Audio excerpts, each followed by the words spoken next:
Welcome to Part of the Interruption on ESPN Deportes. I'm Paul Nicholson, he's Chris Frick, and she's Megan. Up first, DeAndre Jordan screwing over Mark Cuban by going back to the Clippers after verbally committing to the Mavericks. Chris, your thoughts? I mean, he definitely lost some of his integrity, but he did what was best for him. He's going to be a lot better off on the Clippers than he was on the Mavericks.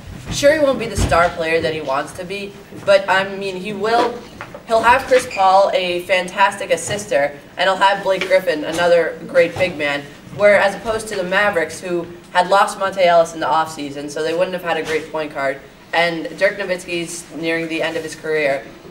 I mean, he did what was best for him, and I feel that's right. I have to disagree with you, Chris. If you say to a team that you will sign with them, and then they have hope that they get a big man, and then you just sign back with your old team, that leaves the team you committed to and said you would commit to them, that leaves them like in ruins because they thought they had someone, but now they don't. Well, Megan, personally, I'm a big fan of manipulation shows like The Big Brothers, The Survivors. So this is fantastic television for me. I'm getting a lot of entertainment out of this, and I'm enjoying the whole thing. So, I mean, let it be how it is. Yeah, DeAndre Jordan, far from the first player to go back on his word. Hedo Turkoglu in 2009 was going to sign with the Blazers. Instead, he went to Toronto because his wife told him to. Just a couple months ago, Frank Gore. There you go. All right, up next, free agency, winners and losers. Chris, who do you think won and lost in free agency? All right, my big winner is someone you might not expect. It's a team that didn't do much, and that's what's so great. The Golden State Warriors. The only big player they lost was David Lee, and he had a very insignificant role this season when they won their championship. But they have Steph Curry still, Klay Thompson, Andre Iguodala, Andrew Bogut. I mean, they've still got their whole arsenal of players. They still have Harrison Barnes. They still have Draymond Green. I think they did a great job this offseason. My loser is the Portland Trail Blazers. They lost 4 to 5 of their starters, including LaMarcus Aldridge. So they go from a 4 seed into the West to, I think, fighting for an 8 seed this season.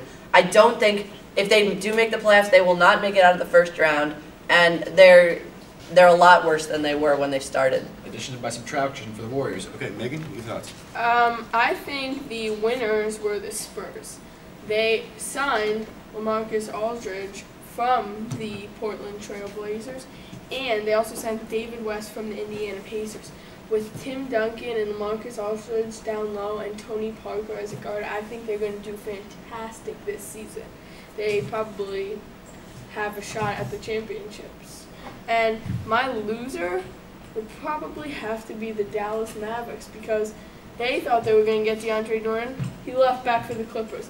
They also, their point guard, Monte Ellis, left them.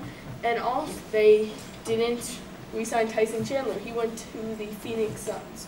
So the Mavericks have to be my loser. Yeah, a lot of people forget that Ellis was their leading scorer last season, not Dirk Nowitzki. Yeah, no, quick shout out to Tyson Chandler. Please don't leave Phoenix like you sent that weird emoji tweet last night. Please, please, please. That's going to do it for us tonight on ESPN Deportes. Hasta la vista. Bye.